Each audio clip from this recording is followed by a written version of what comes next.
தெரியல. யார் 5 நிமிஷம் இப்போ டைம் ஆகுது, அடுத்தது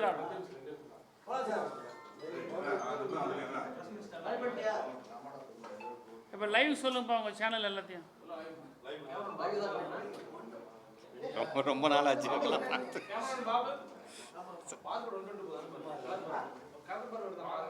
செக் பண்ண சொன்னியா லைவ் போதானே? சரியா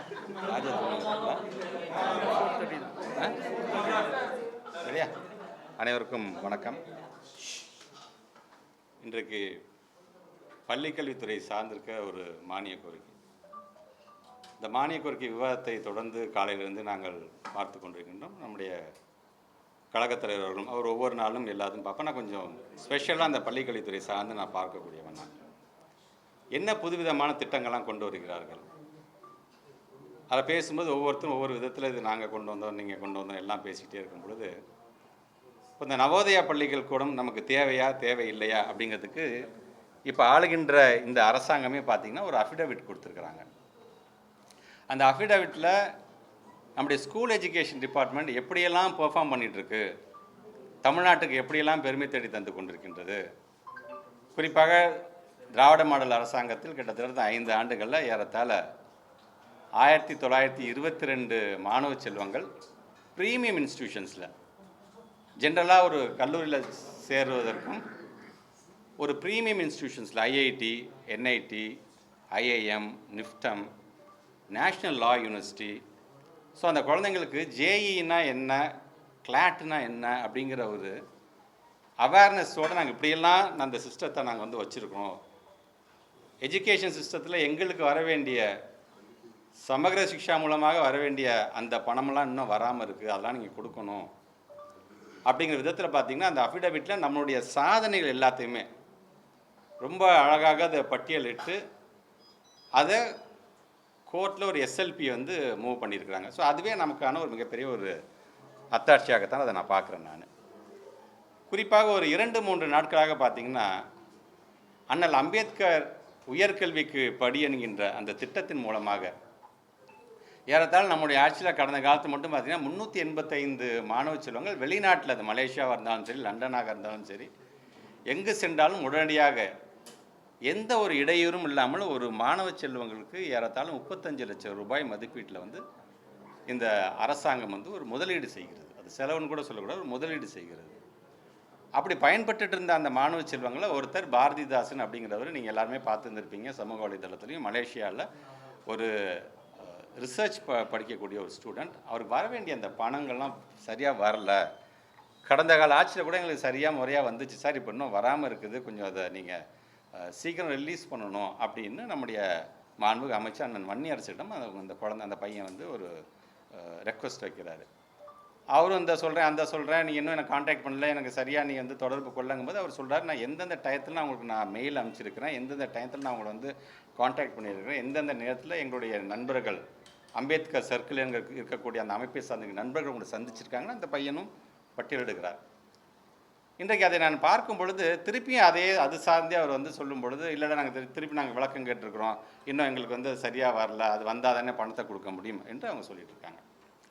இது இல்லாமல் உங்களுக்கே தெரியும், யூகேவை பொறுத்த வரைக்கும் பார்த்திங்கன்னா விசாவில் வந்து சில மாற்றங்கள் ஏற்பட்டதின் காரணமாக அவங்க என்ன சொல்கிறாங்க, ஒரு ஸ்டேட் கவர்மெண்ட்டோட ஸ்காலர்ஷிப் எங்களால் எடுக்க முடியாது, இது கண்ட்ரி டு கண்ட்ரி, இது வந்து கவர்மெண்ட் ஆஃப் இந்தியாவுடைய ஒப்புதல் தேவை அப்படின்னு சொல்கிறாங்க. ஸோ அதற்கான ஏதாச்சும் ஒரு முயற்சியை இவங்க எடுத்திருக்கிறார்களா?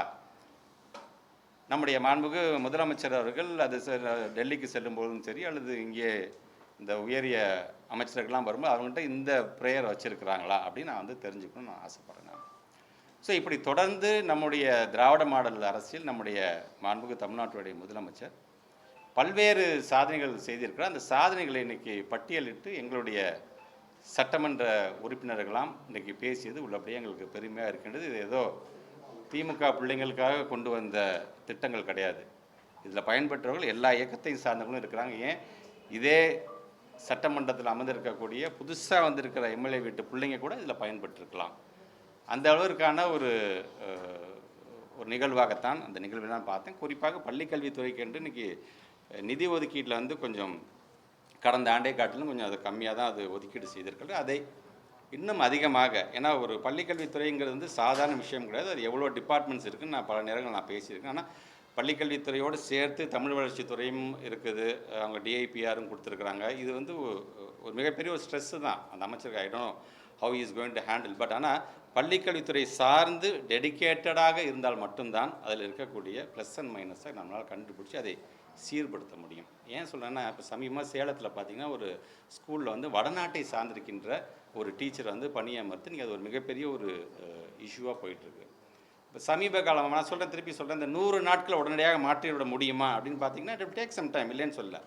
ஆனால் இந்த 100 நாட்களுக்கு முன்பாக நடந்த கடந்த 5 ஆண்டு கால ஆட்சியில் நாங்கள் ஒரு ப்ளூ பிரிண்ட்டே போட்டு கொடுத்துருவோம். எங்கெங்கே பிரச்சனை வந்துச்சுன்னா அது எப்படி நம்ம சார்ட் அவுட் பண்ண வேண்டும், அது சார்ந்து எப்படி திட்டங்களை தீட்ட வேண்டும், எப்படி அவுட் சைடர்ஸ் உள்ளே வராமல் இருக்கிறதுக்கு கூட எப்படி ஒரு ஜிஓ நம்ம போட வேண்டும்ங்கிற அளவு கூட அன்றைக்கு எங்களுடைய தமிழ்நாட்டுடைய முதலமைச்சருடைய அறிவுறுத்தலின்படி இப்படி எல்லாமே செஞ்சு வச்சுருக்கோம். நாங்கள் 100 நாள் தானே ஆகுது, 100 நாள் தானே ஆகுதுங்கிற அந்த எக்ஸ்கியூஸ் நீங்கள் கேட்க முடியாது. கடந்த 5 ஆண்டுகள் நீங்களே சொல்லியிருக்கிறீங்க, நல்ல நல்ல திட்டங்கள்லாம் கொண்டு வந்திருக்க திட்டம்லாம் எங்கேயுமே நிறுத்தப்படாமல் அதை தொடர்ந்து நாங்கள் வந்து செயல்படுத்துவோம் அப்படின்னு கூட நீங்கள் சொல்லியிருக்கீங்க. ஆமாம், இந்த திட்டம்லாம் நல்லாவே செயல்படுத்திருக்கீங்க அப்படிலாம் நீங்கள் சொல்லுங்கள். அப்படி சொல்லும்பொழுது அந்த திட்டத்தின் அதை நாங்கள் சரியாக செயல்படுத்துவதற்கு காரணம் சில நேரங்கள் எங்களுக்கும் சில பிரச்சனைகள் வரும்போது அது எப்படி நாங்கள் எதிர்கொண்டோம், அது சார்ந்து எப்படி ஒரு அரசாணையை போட்டு அதை ஸ்டாப் பண்ணியிருக்கோங்கிறதெல்லாம் நாங்கள் கொடுத்துருக்கோம் உங்கள் கையில்.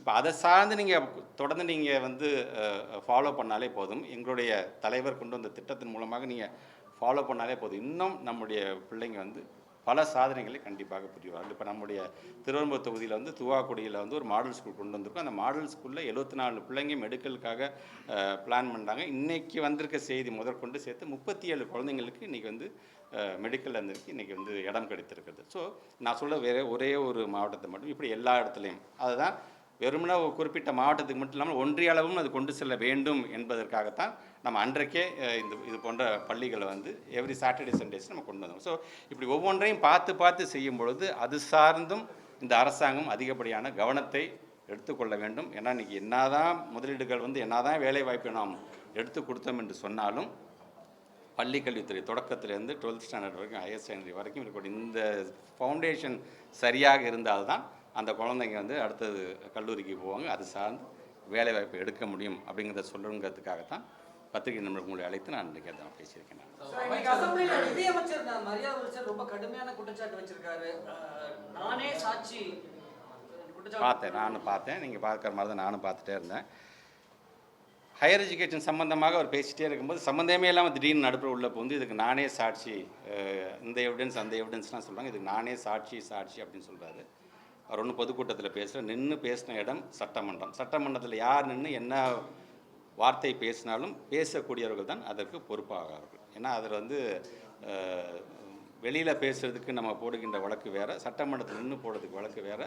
கொடுத்தேங்கிறதே மிகப்பெரிய ஒரு தவறு தான். அவர் பேசினதை நான் கவனிச்சு தான் இருந்தது. நான் குறிப்பாக ஒரு 2 மாதத்துக்கு முன்பாக பார்த்திங்கன்னா ஒருத்தர் என் மீது வந்து ஒரு அவதூறை போட்டு இந்த மாதிரியான சில பிரச்சனைகள் நடந்திருக்கின்றது, ஒரு குறிப்பிட்ட பகுதியில் ஒரு அலுவலகத்தை வச்சு இவங்கெல்லாம் செஞ்சுருக்கிறாங்க அப்படிங்கும் பொழுது 50 கோடி ரூபாய் அவர் மீது வந்து நான் மான நஷ்ட வழக்கை நான் போட்டு அதில் ஸ்பெசிஃபிக்காக என்னோடய அஃபிடவிட்டை நான் மென்ஷன் பண்ணியிருக்கேன். இவர் இந்த ஏரியாலாம் சொல்லியிருக்காரு, இதுக்கும் எனக்கும் சம்மந்தமே இல்லைன்னு சொல்லி இன்றைக்கி அவர் மேலேயும் ஒரு வழக்கு போடப்பட்டது. காரணம், கடந்த டிசம்பர் மாதம் அன்றைக்கு அவர் வந்து முறையாக பள்ளிக்கூடங்கள் நடத்தவில்லை என்கின்ற கண்டுபிடிப்பை லோக்கலில் இருக்க எங்களுடைய ஆஃபீஸர்ஸ், எஜுகேஷன் ஆஃபீஸர்ஸ் கண்டுபிடிக்கும் போது உடனடியாக ஒரு மேலே வழக்கு பண்ணி, இல்லை சார் அவர் பேக்ரவுண்ட் இந்த மாதிரி இருக்குது சார், அங்கே மேலோட எந்த இடமாக இருந்தாலும் சரி உடனடியாக ஒரு மேலே நீங்கள் வழக்கு போடுங்க.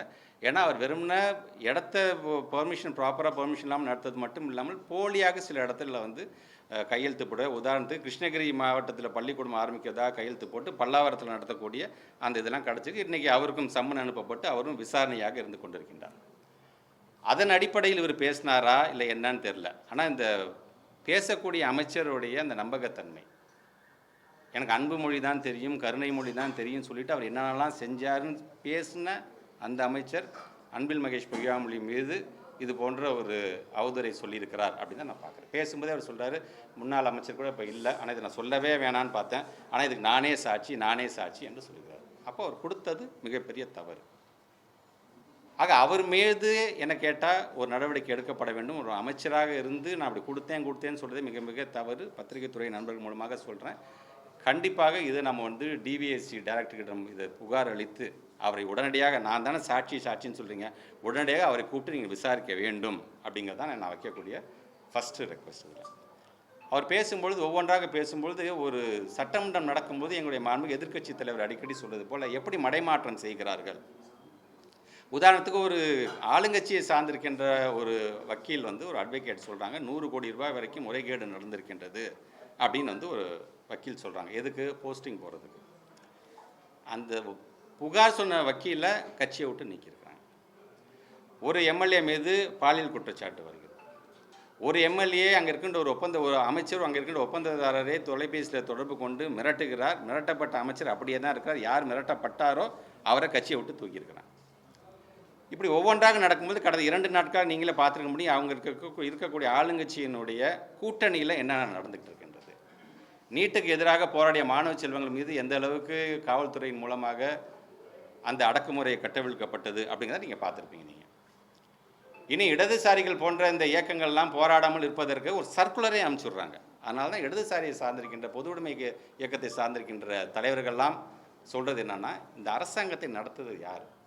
எங்களுடைய தயவில் இந்த அரசாங்கம் நடைபெற்று கொண்டிருக்கின்றது. ஆனால் அதை நடத்துகிறது சீஃப் செக்ரட்டரி நடத்துகிறாரா இல்லை இந்த அரசாங்கமே நடத்துறது எனக்கு தெரிஞ்சாக வேண்டும் என்று அவங்க சொல்கிறாங்க. அடுத்தது நாங்கள் எங்கள் தலைவர் தான் பிரதமர் என்று அவங்க பேசுகிறாங்க. அது அவங்க தலைவர் சார்ந்து விருப்பம் சார்ந்து என்ன வேணால் சொல்லிட்டு போட்டோம். அவங்க கூட்டணி இருக்கக்கூடிய காங்கிரஸ் பேர் இயக்கத்தை சார்ந்திருக்கின்ற அந்த மாநில தலைவர் அண்ணன் மாணிக்கம் தாகூர் அவர்கள் சொல்கிறாங்க, இது என்னது ரசிகர் மன்ற மனப்பான்மையில் பேசிகிட்டு இருக்காங்க சட்டமன்றத்தில் என்று அவங்க பேசுகிறார்கள். இப்படி அவங்களுடைய கூட்டணியில் சார்ந்திருக்கின்ற ஒரு சலசலப்பு நடக்கிற போது இது எப்படி டைவர்ட் பண்ணலாம், விவாதத்தை எப்படி திருப்பி விடலாம்.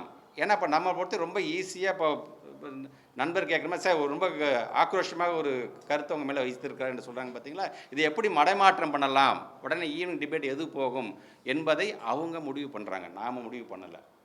ஸோ அதற்கான பிளாட்ஃபார்மை அவங்க ஏற்படுத்தி தருகிறார்கள். நாம் அதை மறந்து போய் நாம் இதை கையில் எடுத்து நம்ம வந்து ஹெட்டிங் போட்டு நம்ம நடத்திட்டு இருக்கிறோம். ஸோ என்னை பொறுத்த வரைக்கும், எங்களுடைய தலைவர்களை பொறுத்த வரைக்கும், இந்த நிகழ்வை பார்த்துக்கிட்டே இருக்கும்போது அடுத்த ஃபோன் அவுட் தான் மகேஷ், அடுத்த நிமிஷம் அறிவாலயத்துக்கு போய் இது சார்ந்து உடனடியாக நீ வந்து ரீபட்டல் கொடுக்குன்னு சொல்லுங்கிறதுக்காகத்தான் இன்றைக்கி ரொம்ப நாட்களுக்கு பிறகு நம்முடைய பத்திரிகை நண்பர்களெலாம் சந்தித்து பேசக்கூடிய ஒரு வாய்ப்பு. ஒவ்வொரு முறையும் பள்ளி கல்வித்துறை சார்ந்து மானிய கோரிக்கைகள் நாங்கள் ப்ரெசென்ட் பண்ணும் பொழுது ஒவ்வொன்று என்ன மாதிரியான திட்டங்களை அடுத்தது நம்ம அந்த பிள்ளைங்களுக்கு நாங்கள் கொண்டு போவோம். இன்றைக்கி அவங்க பேசுகிறாங்க பார்த்தீங்கன்னா ஸ்டெம் சார்ந்து, இப்போ அடுத்தது அதிலே ஸ்டெம்லேயே STEAM வந்துருச்சு, ஆர்ட்ஸ் சார்ந்து. இன்றைக்கி பள்ளிக்கல்வித்துறை அமைச்சர் சொல்லாது பார்த்தீங்கன்னா கணக்கு பாடத்தை கூட நாங்கள் வந்து கதை வடிவத்தில் நாங்கள் கொண்டு போக போகணும். எல்லாத்தையுமே கொண்டு வந்துட்டோம். எங்கே கொண்டு வந்தோம்? ஸ்டேட் எஜுகேஷன் பாலிசி நாங்கள் கொண்டு வந்து அதில் நாங்கள் ரோட் மேப் கொடுக்கலாம்னா இப்போ இவங்க சொல்லுகின்ற அடுத்தடுத்த திட்டத்தெல்லாம் வர்றதுக்கான வாய்ப்பே கிடையாது. ஸோ இப்படி ஒவ்வொன்றையும் பார்த்து சொல்லும்பொழுது இன்றைக்கி சம்மந்தமே இல்லாமல் ஒரு குற்றச்சாட்டை வைக்கிறார் ஒரு கல்லூரியை நடத்தக்கூடியவர். கேபிடேஷன் ஃபீஸ்னால் என்னன்னு தெரியுமா? அந்த கல்லூரியை சார்ந்திருக்கின்ற அவரே நடத்துகிற கல்லூரியில் ஏழை பிள்ளைங்கள்கிட்டேருந்து கேபிடேஷன் ஃபீஸை வாங்கி கல்லூரி நடத்துகிறவர் எங்கள் மீது இது மாதிரியான ஒரு குற்றச்சாட்டை சொல்கிறது தான் எனக்கு உள்ளபடியே வேதனையாக இருக்கின்றது. அவர் எது சொன்னாலும் சரி அதை எதிர்த்து நிற்பதற்கு, அதை எதிர்கொள்வதற்கு நாங்கள் தயாராக இருக்கிறோம் என்பதற்காகத்தான் இன்றைக்கி உங்களை அழைத்து நாங்கள் இந்த விளக்கத்தை நாங்கள் சொல்லியிருக்கிறோம். இல்லை இல்லை, அதான் சிசிபியில் கேஸ் இருக்குன்னு சொல்கிறீங்களா, அது சார் நம்ம எப்படி பேச முடியும்? சிசிபி அது நியாயமும் இல்லை அதில். இப்போ அதில்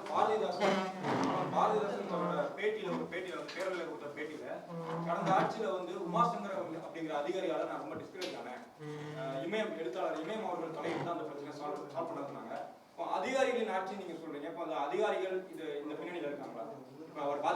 இல்லை, அது சரி, ஒன்று மட்டும் தெரிஞ்சுக்கோங்க. அதிகாரிகளை பொறுத்த வரைக்கும் அவங்க அதே அதிகாரி தான். நாங்கள் கவர்மெண்ட்டில் இருந்தாலும் சரி, அவங்க இருந்தாலும் சரி, அது எஃபிஷியன்ட் ஆஃபீஸர்ஸ் எல்லாமே இருக்கிறாங்களா, சும்மா சொல்லக்கூடாது. பிகாஸ் ஒரு அரசாங்கம் ஒரு முதலமைச்சர் கனவு காணுகிறார், அது சார்ந்த அமைச்சர் அதை செயல்படுத்துகிறாருன்னா அதிகாரிகள் இல்லாமல் யாரும் செயல்படுத்திட முடியாது. அதிகாரியோட அப்ரோச், அணுகுமுறை தான் மிக மிக முக்கியமானது இருக்குது. நீங்கள் சொன்ன அந்த செய்தியை நான் பார்க்கல, நான் அதோட உண்மைத்தன்மை என்னன்னு தெரிஞ்சுக்கிட்டு அதை சார்ந்து மாணவர்கள் மீதான ஒரு அடிப்படை இதில் வந்து பள்ளிக்கல்வித்துறை வந்து குறிவைக்கப்படுகிறதா சார்? இவங்க சட்டமன்ற மாதிரி ஏறி எந்திரிச்சு உட்காந்துட்டு இருக்கேன்.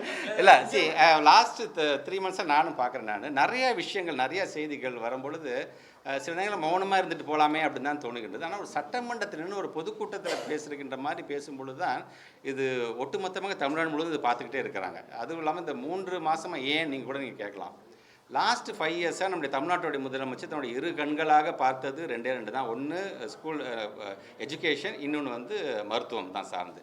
நம்ம கொண்டு வந்திருக்கின்ற திட்டத்தை வந்து அதோடைய அதை பின்பற்றக்கூடியது பார்த்திங்கன்னா ஒன்றிய அரசே நம்மளை பாராட்டுகின்ற அளவுக்கு நம்ம பின்பற்றிருக்கணும். நான் ஏற்கனவே நிறைய நேரத்தில் சொல்லியிருக்கேன், சமகர சிவா சார்ந்து 20 அப்ஜெக்டிவ்ஸ் இருக்குன்னா 20 அப்ஜெக்டிவில் 19 அப்ஜெக்டிவில் டாப் 1 எதுன்னு பார்த்தீங்கன்னா நம்முடைய தமிழ்நாடு தான். 20க்கு 20 கேரளா.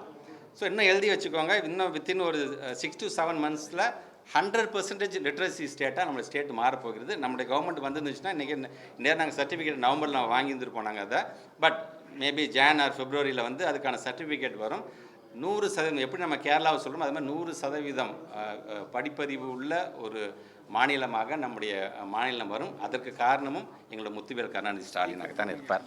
ஆமாம், இன்றைக்கி அவங்க நீங்கள் கேட்ட கேள்விக்காக சொல்கிறேன். நம்முடைய மாண்புமிகு அமைச்சர் மரியா வில்சன் பேசின அந்த பேச்சு எப்படி அனுமதிக்கப்பட்டது எனக்கு தெரியல. எப்படி அவை முன்னவர் அதை வந்து அது சார்ந்து எதுவும் பேசலன்னு தெரியல. நம்முடைய மாண்புமிகு சட்டப்பேரவைத் தலைவர் எப்படி அதை அனுமதித்தார் எனக்கு தெரியல. அது ஏன் இன்னும் அவை குறிப்பிலிருந்து நீக்கப்படவில்லை என்பது தெரியவில்லை. அவர் உரிய விளக்கத்தை கேட்டு மக்களிடம் எடுத்து சொல்ல வேண்டிய மிகப்பெரிய பொறுப்பு சட்டப்பேரவைத் தலைவருக்கு இருக்கின்றது. தேங்க்யூ.